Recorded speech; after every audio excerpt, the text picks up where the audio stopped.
I sat in my parents' living room that Christmas evening, the glow from the tree lights dancing across the walls. The scent of gingerbread and pine filled the air. My hand trembled slightly as I felt the small velvet box in my jacket pocket. 3 years with Kelsey, and tonight I was going to ask her to be my wife. My family gathered around, their faces warm with anticipation. But Kelsey sat across from me, her eyes fixed on her phone screen, distant, in a way that made my stomach tighten. I had no idea this would become the worst Christmas of my entire life. Before I tell you what happened next, let me know where you are watching from in the comments below. Hit that like button and subscribe, because what unfolded that Christmas night changed everything I thought I knew about love and self-respect. Now let me take you back to how it all began. I met Kelsey 3 years earlier, at a small coffee shop in downtown Seattle. It was one of those gray October mornings where the rain came down in sheets and everyone crowded inside seeking warmth. She was sitting by the window, her dark hair pulled back, typing furiously on her laptop. When I accidentally bumped her table and nearly spilled her latte, she looked up with these striking green eyes and laughed instead of getting angry. That laugh hooked me instantly. She worked in marketing for a boutique fashion company, coordinating social media campaigns and brand partnerships. I was a software engineer at a mid-sized tech firm. Nothing glamorous, but stable work that paid the bills. Our first date was a walk along the waterfront at Alki Beach. We talked for hours about everything and nothing, watching the ferries cross Puget Sound as the sun set behind the Olympic Mountains. She told me about her dreams of traveling to Paris and Milan. I told her about my goal of eventually starting my own small tech consulting business. Everything felt easy, natural, like we had known each other forever. The first year together was incredible. We explored Pike Place Market on Saturday mornings, grabbing fresh flowers and sampling cheese from the local vendors. She would lean into me as we walked, her hand finding mine without thinking. We took weekend trips to the San Juan Islands, kayaking in the calm waters and watching orcas breach in the distance. She seemed genuinely interested in my work, asking questions about the projects I was building. I felt like I had finally found someone who understood me. But somewhere around the 14-month mark, things started shifting. Kelsey began talking more about money, about the things her coworkers had, about what their boyfriends bought them. Her friend Amanda got a Louis Vuitton bag for her birthday. Her other friend Stephanie was vacationing in Bali while we were camping in the Cascades. At first, I thought she was just venting about work stress or comparing notes the way people do. But the comments became more frequent, more pointed. She started making small digs about my job. Nothing overtly cruel at first, just little remarks about how I was not ambitious enough, how I should be pushing for promotions faster, how some of her friends' partners were already making 6 figures. I tried to brush it off. I was doing fine. My salary was around $75,000 a year, decent for Seattle, and I was steadily saving money. But to Kelsey, decent was not good enough. I loved her, though. Or at least I thought I did. I kept telling myself that relationships took work, that nobody was perfect. So I tried harder. I bought her gifts when I could afford them. Nothing extravagant, but thoughtful things like concert tickets to see her favorite band or a weekend getaway to a cabin in Leavenworth. She would smile and thank me, but there was always this look in her eyes like she was waiting for something more, something bigger. The truth was, I had been thinking about proposing for months. Despite the rough patches, I believed marriage would solidify things, show her I was serious about our future together. So I started saving. Every paycheck I set aside what I could. I stopped eating out as much. I skipped buying new clothes. I even sold my old guitar collection that I had been holding onto since college. It took me 12 months, but I finally had enough $3,500. I went to a small jewelry store in Capitol Hill, a family-owned place that had been there for decades. The owner, an older gentleman named Frank, helped me pick out a ring. It was not the biggest diamond, just half a carat, but it was beautiful. The band was platinum with a vintage-style setting that reminded me of something from the 1920s. Frank told me it was elegant and timeless. I trusted him. That ring represented every sacrifice I had made, every dollar I had carefully tucked away. It was everything I had to give. Christmas seemed like the perfect time. My family always gathered at my parents' house in Maple Valley, a suburb about 30 minutes south of the city. My mom would cook a massive turkey dinner, my dad would put on Christmas music, and my younger sister Harper would string popcorn garlands while telling terrible jokes. It was warm and loving, and exactly the kind of environment I wanted when I asked the most important question of my life. I told my parents about my plan a week before. My mom cried happy tears. My dad shook my hand and told me he was proud. Harper insisted on being there to witness it. The night arrived faster than I expected. Kelsey showed up an hour late, which was not unusual for her anymore. She walked in wearing a tight red dress and heels that clicked loudly on the hardwood floor. Her makeup was heavier than normal, almost like she was dressed for a nightclub instead of a family dinner. She barely greeted anyone, just gave a quick wave and sat down on the couch, immediately pulling out her phone. Dinner was awkward. My mom had made her famous herb-roasted turkey mashed potatoes with gravy green bean casserole and homemade cranberry sauce. Everyone served themselves buffet style and gathered around the dining table. Kelsey picked at her food, moving it around her plate without really eating. When my dad asked her about work, she gave one-word answers. When my grandmother asked if she wanted seconds, Kelsey said, "I am on a diet," in a tone that shut down any further conversation. I watched Harper catch my eye from across the table, her expression concerned. She mouthed the words, "Are you sure?" I nodded quickly, trying to convince myself as much as her. After dinner, everyone moved to the living room where the Christmas tree stood in the corner, covered in ornaments collected over decades. Some were handmade, some were gifts, each one holding a memory. The lights blinked in soft patterns of red, green, and gold. My mom put on Bing Crosby's White Christmas album, the vinyl crackling gently through the old speakers. This was the moment. My heart hammered in my chest so hard I thought everyone could hear it. My palms were slick with sweat. I reached into my jacket pocket and felt the small box, its edges pressing into my palm. My dad gave me a subtle nod. Harper turned down the music slightly. Even my grandmother, who was usually dozing by this time of night, sat up straighter in her chair. Everyone knew what was coming, except Kelsey, who was still scrolling through Instagram, her thumb moving mechanically across the screen. I stood up slowly, my legs feeling unsteady beneath me. I cleared my throat, and the room fell silent. Kelsey finally looked up, confusion flickering across her face. I walked over to where she sat and reached for her hand. She let me take it, but her fingers felt limp, uninterested. My mouth was dry. I had rehearsed this moment 100 times in my head, but now that it was happening, all my carefully prepared words felt jumbled. "Kelsey," I began, my voice shaking slightly. "We have been together for 3 years now. 3 years of memories, of laughter, of building something I thought was real and lasting. I could feel my family watching, their presence both comforting and terrifying. You have been such an important part of my life. I cannot imagine my future without you in it." I paused, trying to steady my breathing. Kelsey's expression was unreadable. She was not smiling, not crying, just staring at me with this blank look that made my stomach drop. But I was committed now. There was no turning back. I lowered myself down onto one knee right there in front of the Christmas tree. The carpet pressed against my kneecap. I pulled the velvet box from my pocket and opened it slowly, revealing the ring inside. The diamond caught the light from the tree, sparkling against the white satin lining. "Kelsey, will you marry me?" The silence that followed felt like it stretched for an eternity. Nobody moved. Nobody breathed. I looked up at her, hoping to see joy, surprised tears of happiness. Instead, her face twisted into something I had never seen before. Disgust. Pure, undiluted disgust. She stared at the ring, her lip curling upward. And then, before I could process what was happening, she leaned forward and spat directly into my face. I felt the warmth of her saliva hit my cheek and drip down toward my jaw. My mind went blank. This could not be real. This could not be happening. "Ew," she said, the word dripping with contempt. "Are you serious right now?" I knelt there, frozen, unable to move or speak. She snatched the ring box from my hand and held it up to the light, examining it like it was some kind of joke.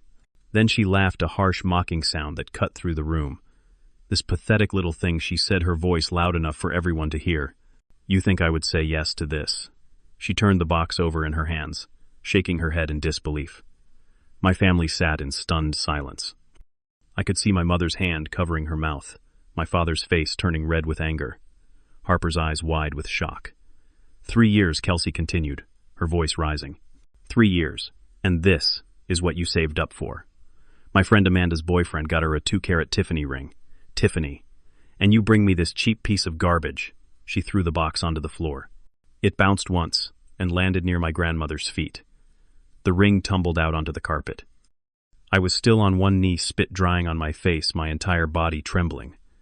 I felt humiliated, destroyed, like someone had reached into my chest and ripped out everything I thought I knew about love. "You are a joke," Jaden Kelsey said, standing up and pointing her finger at me. You have always been mediocre. No ambition, no money, just boring. I have been waiting for you to step up to become somebody worth marrying, but you never do. You are just a low-level software guy who will never amount to anything." Her words hit me like physical blows. Each one landed harder than the last. I could not breathe. I could not think. All I could do was kneel there and take it. Then she turned her attention to my family. "And you people are just as pathetic," she sneered, "living in this tiny house pretending everything is perfect. Well, it is not. This whole scene is sad." Harper shot to her feet. "Get out," she said, her voice shaking with rage. "Get out right now." Kelsey laughed again, that same cruel sound. "Gladly," she said. "I have wasted 3 years of my life here anyway." She grabbed her purse from the couch and headed toward the door. But before she left, she looked back at me one more time. "Good luck finding anyone better than me, Jaden. You are going to need it." The door slammed behind her and the sound echoed through the house like a gunshot. I stayed on my knee for a moment longer, unable to move. Tears were streaming down my face, now hot and fast. But they were not tears of sadness. They were tears of rage, of shame, of betrayal.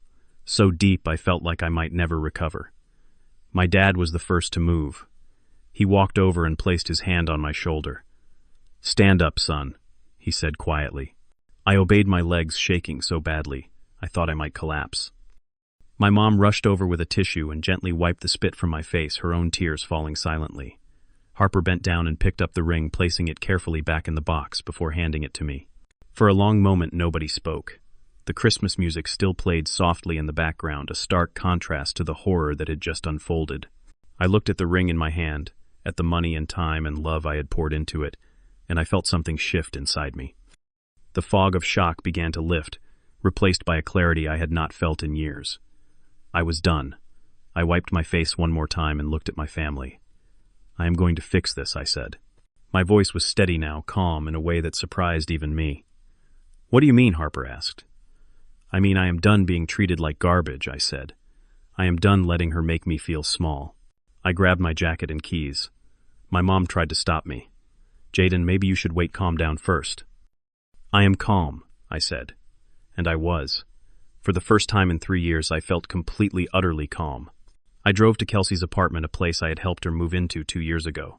A place where I had spent countless nights cooking dinner and watching movies and believing we were building a life together.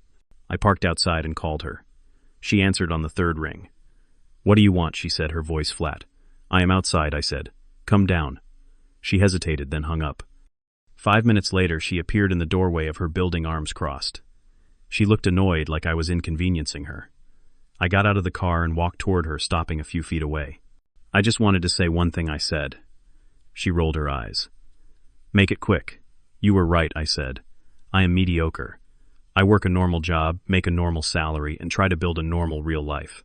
That is mediocre to you. But you know what, Kelsey? You are worse." Her eyes narrowed. "Excuse me, you are shallow," I said. "You are cruel. You are empty inside. I spent 3 years trying to make you happy, and I realize now that you will never be happy because nothing is ever enough for you. No amount of money, no ring, no person will ever fill whatever hole you have inside." She opened her mouth to respond, but I kept going. "I thought I loved you," I said. "But I did not love you. I loved the idea of you, the person I hoped you would become. The real you. The person who just spit in my face and humiliated me in front of my family. That person deserves nothing from me." "Are you breaking up with me?" she asked, and there was a hint of disbelief in her voice, like she could not fathom that I would have the nerve. "Yes," I said simply. "We are done. Right here, right now. I am not spending another second with someone who treats me like I am worthless." She laughed, but it sounded forced. "Good luck finding anyone better." "I do not need better," I said. "I just need someone who is not you." I turned and walked back to my car. She called after me, "You're lost, Jaden." I did not look back. I got in, started the engine, and drove away. As I pulled onto the highway heading back toward my parents' house, I felt something I had not felt in a long time, free. When I walked back into the house, my family was still in the living room. They looked up as I entered, worry etched on their faces. "It is over," I said. I ended it. My mom stood and hugged me tightly. My dad squeezed my shoulder. Harper smiled through her tears. "I am proud of you," she whispered. That night, I lay in my childhood bedroom, staring at the ceiling, the ring box, sitting on the nightstand beside me. I felt raw, exposed, like someone had peeled back my skin and left me vulnerable to the world. But I also felt something else: relief. A weight I had been carrying for years had finally lifted. The next morning I blocked Kelsey on every platform. Phone, social media, email. I deleted photos of us from my accounts. I packed up the few things she had left at my apartment and dropped them off at her building lobby without a word. I was done giving her any more of my time or energy. The weeks that followed were difficult. I went through the motions at work, but my mind was elsewhere. I started going to the gym every morning before sunrise, pushing my body until it ached, trying to sweat out the pain. I reconnected with old friends I had neglected during my relationship with Kelsey. We grabbed beers at local breweries and hiked the trails around Mount Rainier. Slowly, painfully, I started putting myself back together. 2 months later, I made a decision. I took the ring back to Frank's jewelry store and sold it. I did not get back what I paid, but it was enough. I used the money to book a solo trip to Colorado. I spent a week skiing in Breckenridge, surrounded by snow-covered peaks and crisp mountain air. At night, I sat by the fire in my lodge, drinking hot chocolate and reading books I had been meaning to get to for years. On the last day of the trip, I took a gondola up to the summit of Peak 8. The view was breathtaking, endless white mountains stretching in every direction. I stood there, the wind biting at my face, and I thought about everything that had happened. About Kelsey, about the ring, about that terrible Christmas night. And for the first time, I felt grateful. Grateful that she had shown me who she really was before I made the biggest mistake of my life. 3 months after the breakup, on a rainy March evening, my phone buzzed with an unknown number. I almost did not answer, but something made me pick up. Jaden. Her voice was small, tentative. "Kelsey," I said, my tone flat. "I know I should not be calling," she began, "but I needed to talk to you." "About what?" "About us. About what happened." She paused, and I could hear her breathing on the other end. "I was wrong, Jaden. I was so wrong. I was stressed that night, and I took it out on you." "I did not mean any of those things," I said. "I said nothing." "That ring was beautiful," she continued, her voice breaking. "I was just being stupid and selfish. I love you. I have always loved you. Can we please try again?" I let the silence stretch between us. Part of me, the part that still remembered the good times, felt a flicker of something. But it was quickly extinguished by the memory of her face that Christmas night, by the feeling of her spit on my cheek, by the years I had wasted trying to be enough for someone who would never be satisfied. "No," I said simply. "Jaden, please." "Move on, Kelsey," I said. "I have." I hung up and blocked the number. She tried calling again from different numbers over the next few days, sent long apologetic texts that I did not read, even showed up at my apartment once. I did not answer the door. Eventually, she stopped. 6 months after that Christmas, I was a completely different person. I got promoted at work, a senior engineering position with a significant raise. I joined a local hiking club and started spending my weekends exploring trails I had never known existed. I volunteered at a community center downtown, teaching coding basics to kids who could not afford formal classes. And then I met Brianna. She was a nurse at Swedish Medical Center, working the night shift in the emergency room. We met at a volunteer event for a homeless shelter, both of us serving food on Thanksgiving. She had kind eyes and a quick smile, and when she laughed at one of my terrible jokes, I felt something I had not felt in a long time: hope. We started dating slowly, carefully. I was honest with her about what I had been through, about the scars I was still carrying. She listened without judgment, shared her own stories of heartbreak and healing. She did not care how much money I made or what kind of car I drove. She cared about whether I was kind, whether I showed up when I said I would, whether I treated her with respect. It was simple and uncomplicated, and everything I had been missing. This Christmas, almost exactly 1 year after the worst night of my life, I found myself back in my parents' living room. Brianna sat beside me on the couch, her hand resting gently on my knee. My family gathered around the same Christmas tree, the same ornaments, the same Bing Crosby album playing softly. But everything felt different, lighter, happier. As I looked around the room at the people who had stood by me through the darkest time, at the woman beside me, who saw me for who I truly was, I realized something profound. That terrible Christmas night had not destroyed me. It had freed me. It had shown me that I deserved better, that settling for cruelty in the name of love was no way to live. I thought about Kelsey, sometimes wondered if she ever understood what she had lost. But mostly I did not think about her at all. She was a chapter of my life that had closed a lesson learned the hard way. I did not hate her. I did not wish her ill. I just did not care anymore. I reached into my pocket and felt the small velvet box there. Not the same one from a year ago. This one was different, purchased with money I had saved, not out of desperation to prove my worth, but out of genuine excitement for a future I wanted to build. Inside was a ring for Brianna, one I planned to give her when the time was right. Not tonight. Not yet. But soon. Because this time I was not proposing to someone I hoped would change. I was proposing to someone who already saw me, valued me, loved me, exactly as I was. And that made all the difference. Sometimes the worst moments in our lives are actually the best things that could have happened. They clear away the illusions, strip away the pretense, and show us the truth we were too afraid to see. That Christmas night was brutal and humiliating and painful. But it was also the night I learned to value myself, to demand respect, to walk away from people who did not deserve me. I looked at Brianna and smiled. She squeezed my hand and smiled back. My mom brought out hot cocoa. My dad started telling his annual terrible Christmas joke. Harper threw a piece of popcorn at him, laughing. And in that moment, surrounded by love and warmth and genuine happiness, I understood that I had finally found what I was looking for all along. Not a perfect relationship, not a flawless person, just someone real, someone kind, someone who chose me every single day, and that was worth more than any diamond could ever be. Have you ever had to walk away from someone you loved because you finally realized you deserved better? Drop a comment below and share your story. If this resonated with you, hit that like button and subscribe for more real-life stories about love, heartbreak, and finding your way back to yourself. Share this with someone who needs to hear that it is okay to choose yourself, that it is okay to demand respect, that sometimes the best thing you can do is walk away. Thank you for listening to my story, and I hope it reminds you that your worth is not determined by how others treat you. You deserve kindness, respect, and genuine love. Merry Christmas, and may you find the courage to choose yourself when you need to most.